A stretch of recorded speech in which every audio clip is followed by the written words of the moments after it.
we should call this the Toyota mattress because 28 years on, y'all are still sleeping on this car. I rock like pebble, jump from your sheet. You hear this beat, coming like heavy metal.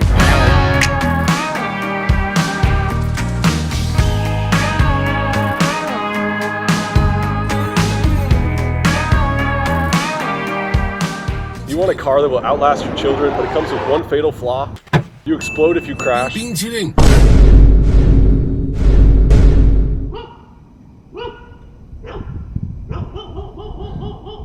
1 hour later.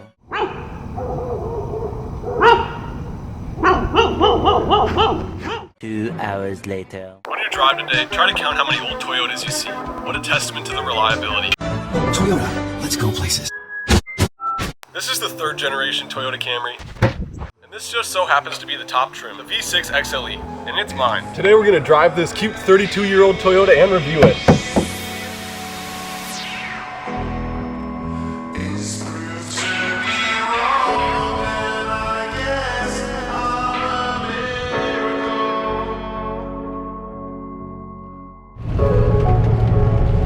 And this thing, as Hoovie put it, I guess that really is the theme of the Camry at this age. I mean, it's not bad enough that somebody would want to replace it with something else. It doesn't feel that old yet. Why buy a $30,000 new car? and many others have said, The Toyota Camry. It is certainly a legend.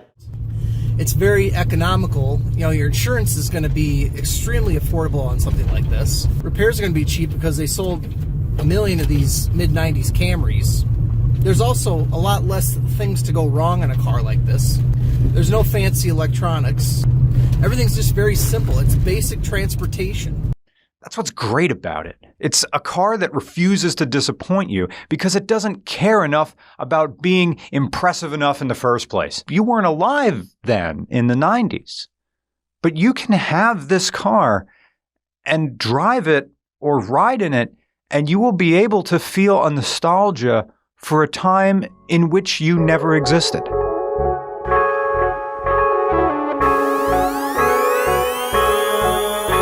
I was been supposed to change up.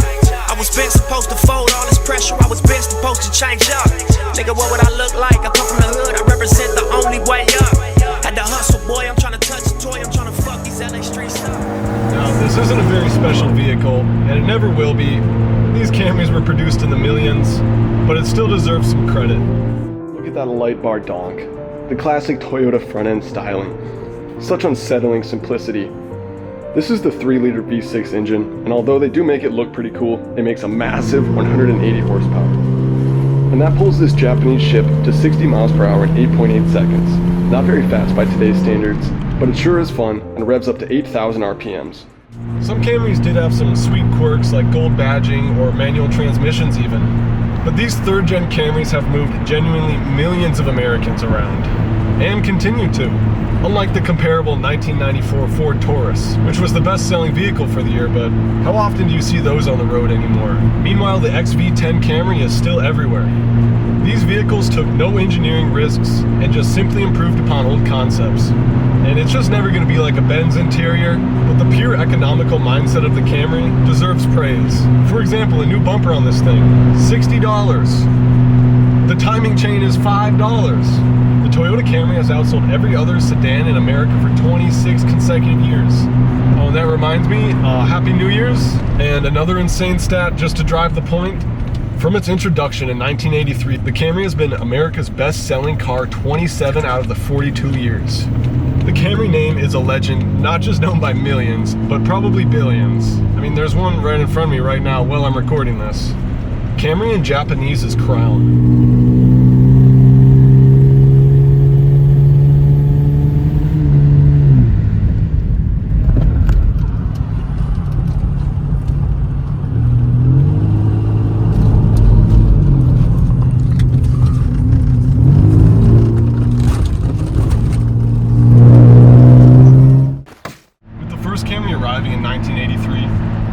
Seen a remarkable evolution.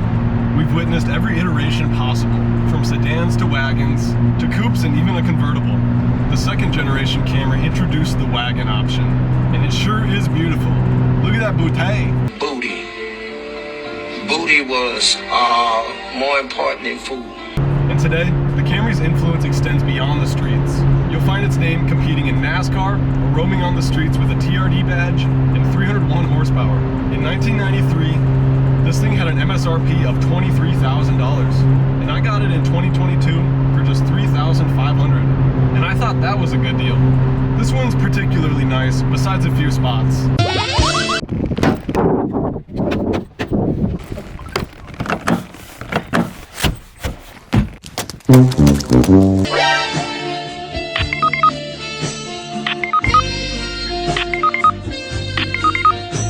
Last man standing.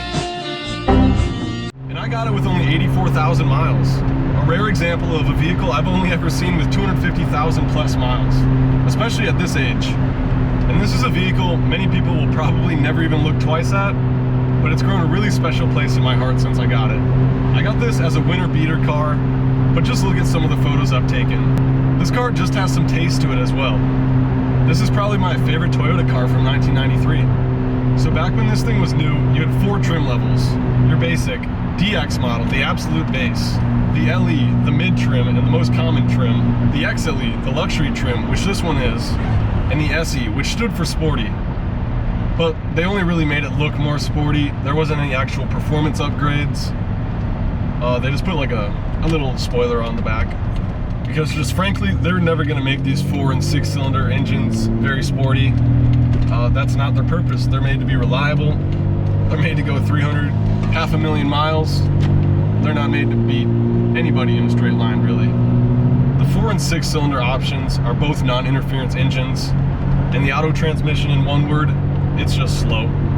I've got a lot of driving to catch up to some of the mileage of these other Camrys that are still out on the road. Alright, let's check out some of the notable features on the outside of this car, and then we're going to run through a quick mechanical inspection with Dom the mechanic, and see how this vehicle has held up 32 years since it's been assembled. If you're looking for reliability, this is the name of the Camry's game. I'm not sure there's a vehicle out there that compares even. Non-interference. This has a timing belt that can brake and it doesn't bend all the valves. Nothing happens.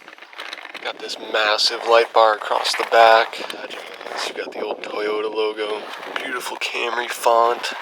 Just massive on the back side. I also do really like the dual tip exhaust on this thing. In general, I think the styling has aged very well for this car. It has this power antenna much like the W126 Mercedes that goes up and down, but this one doesn't work. Got this beautiful gray paint on here, still holding up amazingly 32 years later. Some 16-inch rims. You got the optional moonroof, one of my favorite features. I just love to have them on all of my cars. Up front, it is just some beautiful Toyota styling. I do really like the front end on this thing.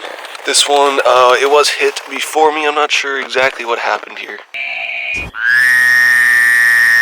What's under the hood? Donald Trump. As we can all see here, she's clearly leaking a lot of oil on the valve covers here. I can kind of smell it on the outside of the vehicle. You get a little bit of an oily smell and also an exhaust smell from the exhaust leak. You can actually see this oil leak starting to get kind of bad here. She's dripping all the way down the side of the block there. Not ideal, but not a huge issue on this car. Not really. The front one would be worth fixing, but the rear one, you can see, it's like not, you can't even see it. I ain't taking all that shit.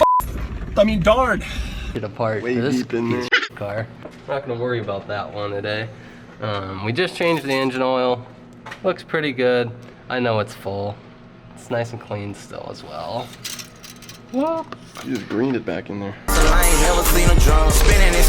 and if y'all can't tell, Dom the mechanic is sick today, so excuse my shitty sounding voice.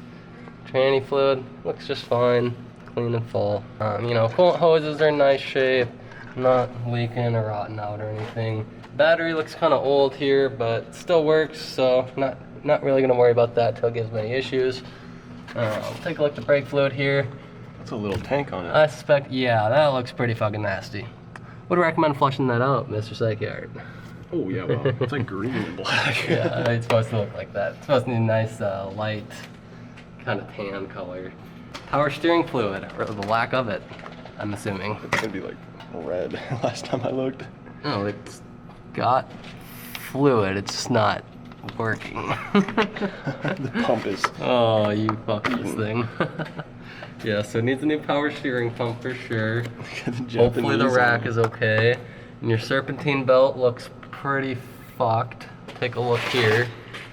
That's really glossy. You can see a lot of the Kevlar strands showing through it there. I don't know if I got the light on there very well. There. Oh, yeah. You can kind of see it. Just Yeah, the isn't it supposed to be, like, glossiness black? alone is enough to tell you that that belt is bad. Washer fluid, you can see nothing in there because it doesn't work. I haven't had anything there in a while. Yeah. So, again, not going to worry about that on an old car like this. It's a beater. She just goes from point A to point B. You can see a little bit of mice damage here. See they ate that little rubber protector there for the positive strap on the alternator. They were grubbing on it.